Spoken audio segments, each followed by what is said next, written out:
Aquesta tortuga va voler pondre ous a la platja de Castelldefels, però amb l'enrenou que hi havia a poques hores de la revetlla de Sant Joan, la policia local va decidir posar-la en mans de la xarxa de rescat de fauna marina i dels veterinaris del CRAM. Van fer-li una ecografia i van veure que efectivament era a punt de pondre. Ho va fer ella mateix amb una rapidesa que va fer que la bategessin amb el nom de mascletà. Els ous els van enterrar en sorra, tot i que costarà que prosperin, però saben que n'hi ha més en camí.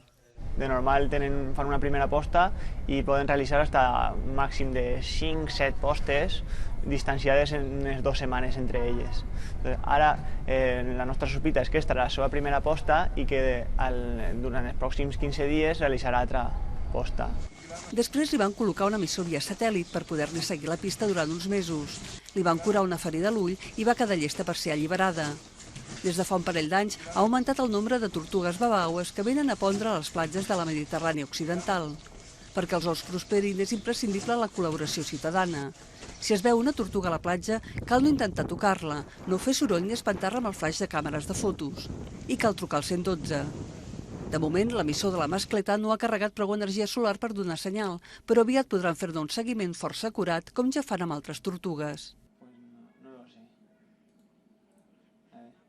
Es porque